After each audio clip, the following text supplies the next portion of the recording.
Bonjour, salut, bonjour, bonjour les Pascal, bonjour Carole, bonjour Régine, bonjour Elisabeth, bonjour Cécile, bonjour Alexandra, bonjour Marie, bonjour Laurence, bonjour Christine, bonjour Nicole, bonjour Anne, bonjour Valérie, bonjour Nelly, bonjour Sandrine, bonjour Béatrice, bonjour Sarah, bonjour Lisa, bonjour Anne-Sophie, bonjour Delphine, bonjour Christine, bonjour Evelyne, bonjour Charlotte, bonjour Myriam, bonjour Joséphine, bonjour Sandrine, bonjour Michel, bonjour Chloé, bonjour Tiffaine, bonjour Andy, bonjour Caroline, bonjour Clara, bonjour Chloé et enfin bonjour Valentine. Je crois que j'ai oublié personne.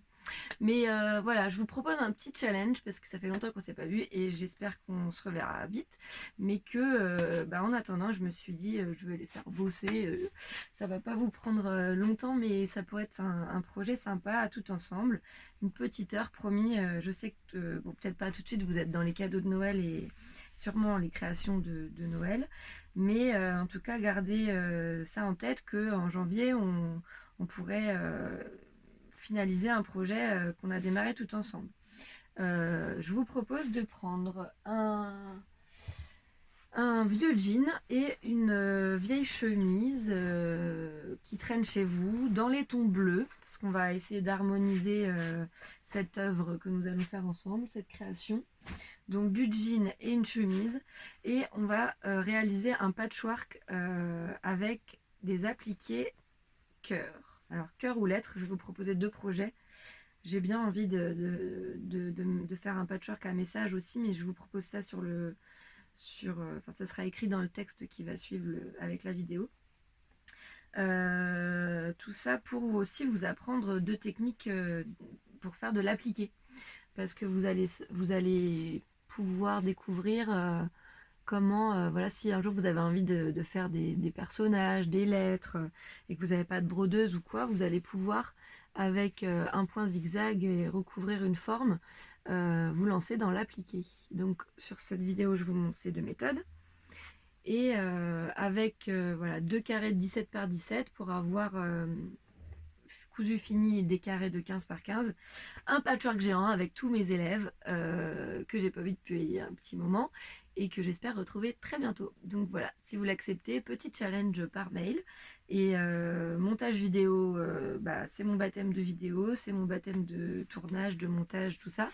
Donc pas très à l'aise, mais je suis sûre que vous serez indulgente et puis je me ravis de vous retrouver un petit peu comme si j'étais avec vous pendant le temps où j'ai réalisé cette vidéo et en espérant avoir été le plus clair possible. Et voilà, je suis dispo si vous avez des questions, si vous avez des envies, et répondez-moi par mail, mais j'espère vraiment que vous allez tout dire oui pour ce challenge et que deux petits carrés de 17 par 17, vous allez pouvoir les faire. Si c'est qu'en janvier, c'est pas grave, on se donnera une deadline pour monter ce beau patchwork upcycling en recyclage. Voilà, juste le brief de départ, c'est forme cœur ou lettre, du jean, dans les tons bleus pour que l'harmonie colorée soit sympa et surtout faire un projet tout ensemble qui nous réunisse un petit peu pendant ce temps de confinement, enfin pseudo-confinement. Et vive la réouverture des cours de couture bientôt, quand on pourra. Allez, gros bisous à vous et je sais pas où regarder, mais je crois que c'est là. Et à très vite, bye bye.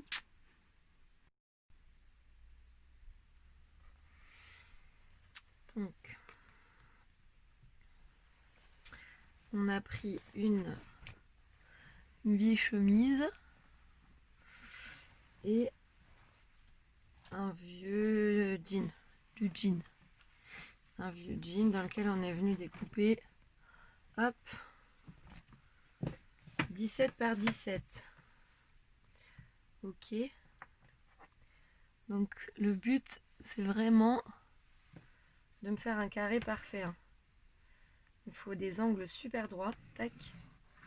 17 par 17 parce que votre valeur de couture, elle sera ensuite de 1 partout. Et là, quand on va assembler les côtés, il vous faut vraiment un carré parfait. Ok. Donc, vous pouvez dessiner la valeur de couture ou pas. Ça vous donnera juste un repère sur où il faut faire l'appliqué de votre de votre cœur. Donc je mets là c'est bien un angle droit. Donc c'est un carré hein, de toute façon que je vous demande. Donc c'est pour le moment c'est tout bon. Donc ensuite on va se retrouver avec deux. Enfin vous en ferez le nombre que vous voulez. Mais moi je suis partie sur deux pour vous montrer deux méthodes. Donc deux. Hop, on va se mettre comme ça. Vous avez votre carré de jean et votre carré de chemise. Donc ce que je vous propose c'est de faire un appliqué. Hop, ici avec un point zigzag. On va venir appliquer directement notre cœur sur notre carré de chemise. Donc avec un recouvrement de points zigzag tout autour. Et par contre pour celui-là, donc vous verrez, vous avez vu il y a deux patrons. Il y en a un qui est sans valeur de couture, le jean. Et il y en a un qui est avec les valeurs de couture, le cœur en chemise. Mais vous choisissez lequel vous voulez. Donc là, on voit à peu près voilà, la valeur de couture. Pareil, elle est de 1. Alors, on est comme ça exactement. Ici, je rentre ma valeur de couture, j'en mets moins. Puisqu'on a besoin de cranter en fait. On a besoin d'enlever un petit peu de matière pour que l'arrondi se fasse bien. Ça, vous le gérez à votre couture. Et sinon, vous crantez ici le pli du cœur. Ok, donc pour celui-là je vais vous montrer après. Pour celui où il y a de la valeur de couture à rentrer, il y a un petit travail. Alors soit vous venez au fer, vous allez rentrer les 1 de valeur de couture partout. Là je le fais à l'ongle parce que je vais pas bouger la caméra pour aller au fer à repasser. Et que voilà, c'est ma première vidéo, donc soyez indulgentes. Tic tac touc. Est-ce que vous voyez comme ça se dessine là? On peut tout à fait mettre des aiguilles. Hop. Moi je fais attention de les mettre toujours perpendiculaires à la couture. Comme ça c'est fait d'avance, on peut aller piquer direct après. Hop.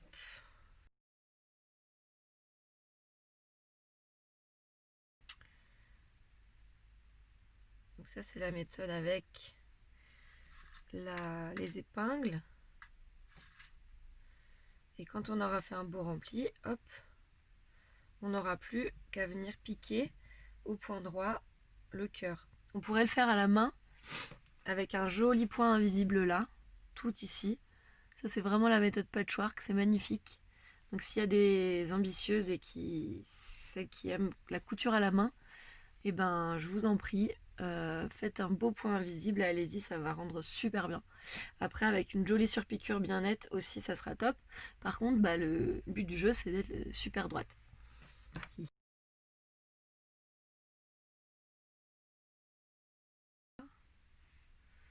Donc là je fais juste un nœud, je double pas mon fil.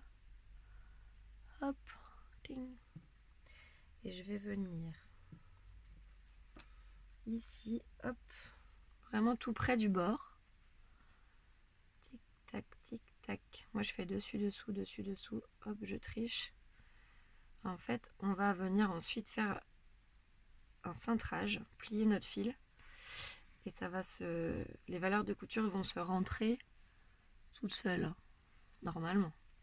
On va essayer ça ensemble.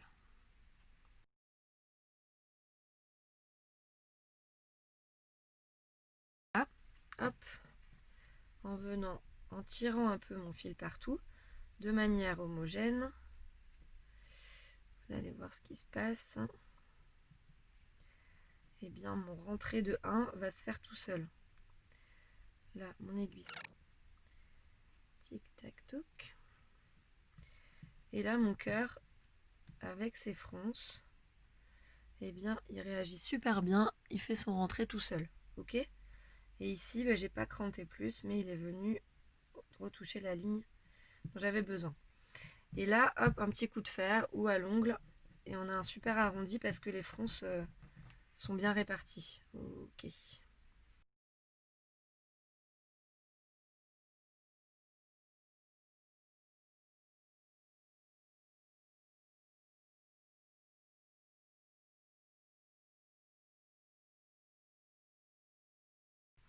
Moralité, la technique de la fronce, moi je trouve, est plus jolie que mon rentré juste à la main. Ok, bon, vous verrez ce qui vous plaît le mieux. Voilà, recoucou. Donc j'ai pris la machine euh, où vous avez généralement, enfin qui est bien représentative de ce que vous avez obligatoirement sur vos machines. Au moins un point zigzag, voilà, la tension qu'on va pas toucher, la longueur du point. Donc là, je vais commencer par appliquer mon cœur au point droit. Donc là, juste en point nervure. Donc une petite piqûre nervure, c'est vraiment 1 ou 2 mm du bord pour appliquer mon cœur. Ok. Donc la longueur du point, je vais mettre entre 2 et 3. Et on est sur un point droit. Voilà. La position de votre aiguille, ça, c'est l'empattement du point en fait. Sur votre point droit, elle n'a pas d'incidence, donc vous laissez sur 0. C'est aussi l'aiguille qui change de place. Ça. Je ne sais pas si vous voyez mon aiguille, elle bouge. Donc on va commencer sur le bas par exemple, ça va être plus simple. Je prends un repère en piquant mon aiguille pour voir où je vais commencer ma couture. Je me fais pas avoir, je tiens bien mon fil. Hop, on va lui laisser un peu de fil en avant, en arrière, on va laisser un peu de fil. Et on va pas faire de point d'arrêt. On va directement entamer sa surpiqûre nervure. Je suis très mal installée parce que j'ai des sacs partout sous la table. Et donc je peux pas mettre la pédale comme il faut. Hop, voilà. Donc on va... Est-ce que vous me voyez bien? Je ne sais pas. On va commencer à piquer. Hop, sans point d'arrêt. On y va, c'est parti. Et on reste bien tout le long sur une distance de surpiqûre nervure. Donc moi je suis vraiment à 1 mm.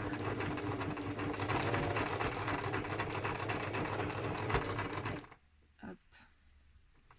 Si je veux enlever une épingle, surtout aiguille plantée pour pas perdre ma couture. Hop, et je continue.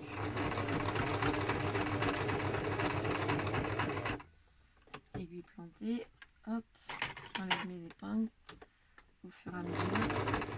Ensuite, pour tourner, il vous faut faire une pression sur la main gauche. Vous allez tourner, en fait, écraser le tissu et le tourner dans vos doigts. Et en fait, ça va l'aider vraiment à tourner. Hop, là j'ai une autre aiguille à enlever. Tac. Aiguille plantée, pied levé.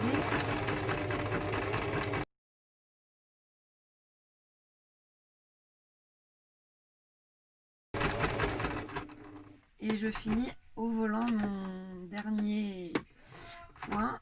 Il y a mon mari qui rentre. Mon dernier point. Et je vais revenir quelques points sur le début de ma couture. Voilà. Et ça va me servir de point d'arrêt.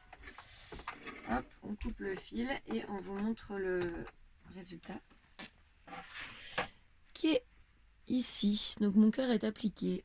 Donc ça c'est le côté que j'ai fait avec les épingles. Et ça c'est le côté que j'ai fait avec le fil que j'ai passé pour froncer avant. Donc franchement il n'y a pas photo. Celui-là est beaucoup plus joli que celui-là. Hein. Et pourtant, bon, c'est aussi la forme du cœur. Du coup le rentré a été plus harmonieux. Je le centre sur mon carré, veillez à ce qu'il y ait bien la même distance ici que ici par exemple, et sur les deux côtés, hop, et je viens fixer mon cœur. C'est du bien des cœurs dans cette période. Je pense bien à vous, bien à chacune d'entre vous. J'espère que les projets avancent bien et que tout va bien pour vous. Je suis trop contente de faire cette vidéo parce que le rendu du travail en commun va être super chouette. Enfin, j'en suis sûre. J'espère que vous aussi, vous penserez comme moi.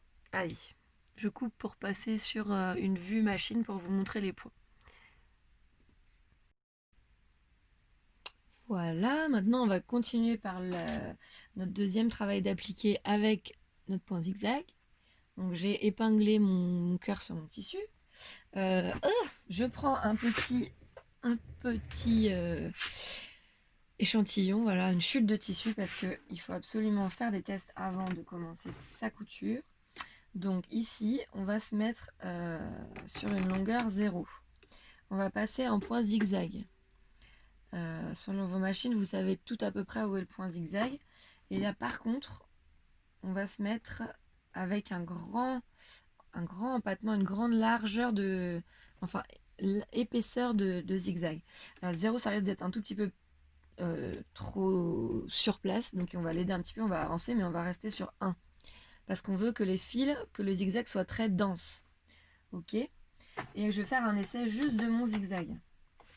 Donc c'est parti, juste pour l'essai zigzag.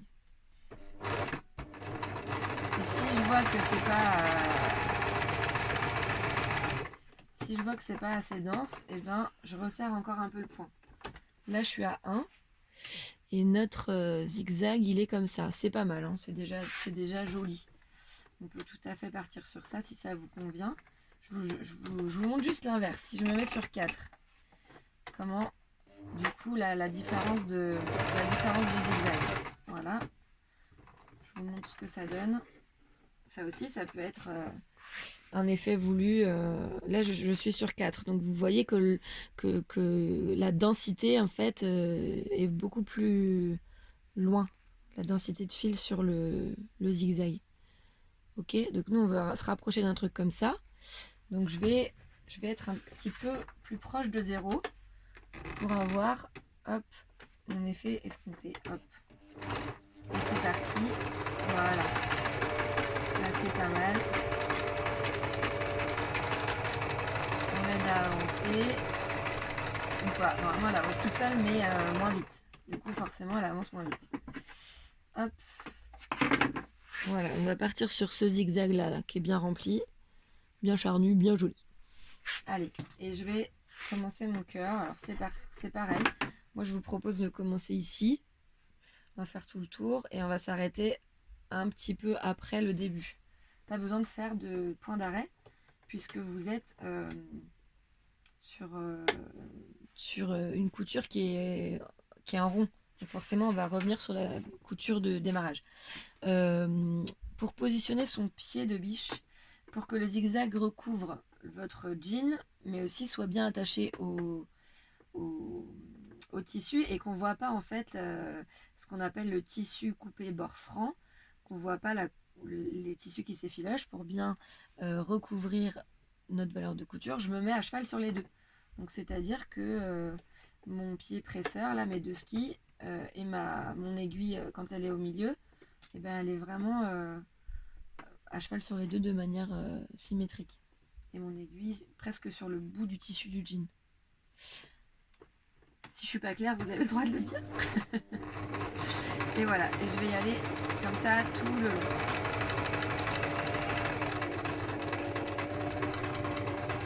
Alors il y a une différence de densité de tissu, donc forcément elle agrippe un peu plus le tissu de chemise qui est plus fin que le jean. Donc là c'est aussi à vous de regarder comment ça réagit. Vous allez doucement. S'il faut, on se rabat un petit peu plus vers le jean que vers la chemise pour pas que ça fronce. Mais on essaye de recouvrir bien, le bord du tissu qui est coupé.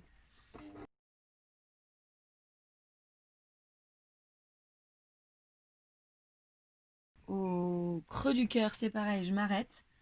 Je vais faire le reste avec le volant. Parce que je veux connaître l'écartement et la reprise de mon point exactement là où je veux. Donc quand j'ai passé 2-3 mm après le cran du cœur, là, hop, je repars dans le sens qui me plaît parce que je l'ai bien positionné.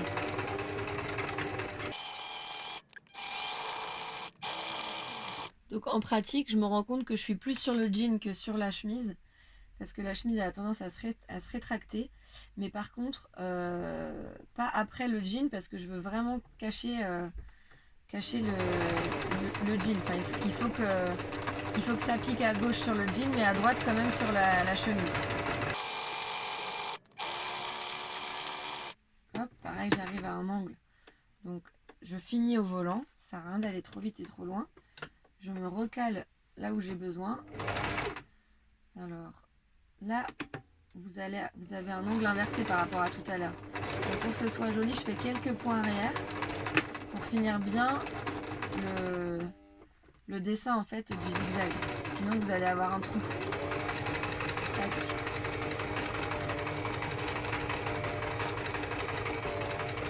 Et je viens repasser quelques points au-dessus de mes points de démarrage. Voilà. Ok. On a un tissu qui est un petit peu qui s'est un petit peu détendu et qui est un petit peu froncé, mais pas d'inquiétude, tout ça on va le rattraper avec un bon coup de fer. Et là on a appliqué un cœur avec notre point zigzag. Voilà, il n'est pas repassé, donc forcément j'espère que vous n'êtes pas en train de faire la grimace, mais en vrai, une fois que ce sera repassé, bah, ça va être super sympa. Même de derrière, c'est joli.